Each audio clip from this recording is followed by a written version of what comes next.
Bonjour à tous, vous retrouverez ici un petit extrait de mon live, puisque j'ai décidé de faire des petites pastilles sur chacune de mes reviews. Enjoy! Rosizo de Chloé Wary, ou Vary, je sais pas comment on prononce, fois j'écoute certaines de ses interviews, ou aux éditions Flubub. Alors, Chloé Wary, cette autrice, j'en avais déjà parlé dans l'apéro BD, bien sûr, dans la saison des roses, il me semble. Je sais pas une bêtise. Et en fait, j'avais été surtout intrigué par son trait, comme on peut le voir, un peu académique dans ses proportions, etc. Mais surtout mais assez dynamique et surtout parce qu'elle dessine au feutre. Ses couleurs sont faites au feutre. Alors on a tout, justement, on a tous déjà dessiné au feutre. Et quand on fait pas bien, en fait, selon la qualité du feutre, on laisse des traces. Donc en fait, ces dessins, ils ont plein de petites traces comme ça de feutre, ce qui donne un style vraiment très particulier, un style vraiment unique à cette œuvre. Alors c'est quoi? Donc on va suivre, c'est une tranche de vie en fait sur Rosigny-sur-Seine. Il y a les Jeux Olympiques qui se préparent, comme par hasard, et donc ils sont en train de tout détruire pour construire de nouvelles infrastructures en vue des Jeux Olympiques.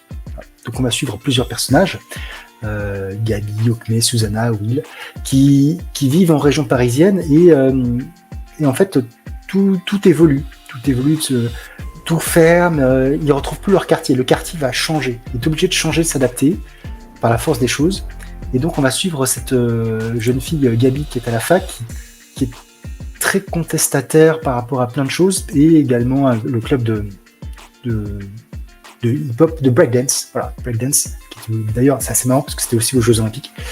Et donc on va suivre ces tranches de vie de personnages qui vont évoluer de manière différente par rapport à cette nouvelle, par rapport à leurs envies, par rapport à leurs besoins.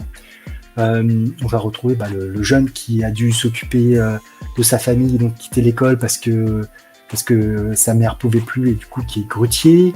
On retrouve Gabi, cette jeune fille qui est à la fac, qui fait une thèse justement sur la banlieue et sur tout ça. On retrouve des membres d'une association dans laquelle je crois que c'est l'association, d'ailleurs la maison d'association ferme, et c'est un peu ça qui crée tout le drama, etc.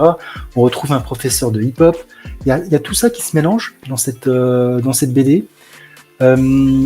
J'avoue que celle que j'avais lue sur les roses, qui était donc l'histoire d'un club féminin, m'avait plus marqué. Celle-ci, je la trouve trop jusque-boutiste et peut-être un petit peu trop happy end pour certaines choses. Bon, tant mieux, hein, vous me direz, il y a du happy end, mais je trouve qu'il y a certaines réactions par rapport à certains personnages, je trouve ça un peu dur, sans raison. Ce personnage de Gabi est un personnage que je n'aime pas forcément de par ses positions assez dures, je trouve, assez tranchées. Moi, je suis dans le consensus mou, on va dire ça. Mais c'est intéressant aussi d'avoir de ce point de vue. Et l'autrice, Chloé Wary, est une autrice engagée, forcément, qui veut faire passer des messages.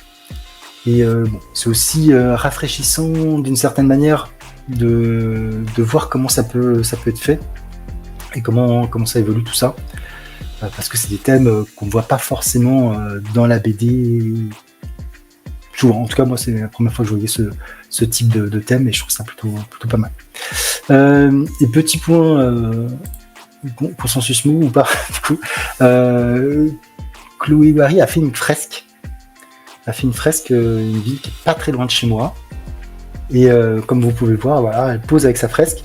Et en fait, le lendemain de l'inauguration, la fresque a été entièrement effacée.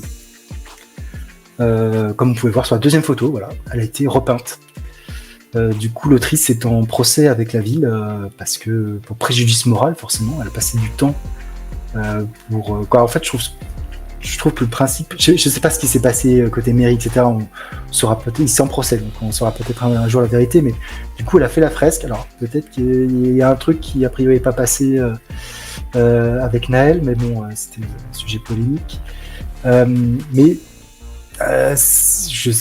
coup, elle a été effacée. Je sais pas si c'est la raison, si c'est pas la raison. En tout cas, l'autrice se bat pour faire valoir ses droits par rapport à ça.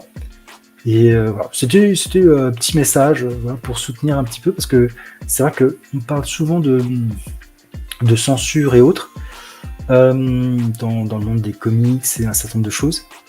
Euh, et voilà. Alors, je rebondis.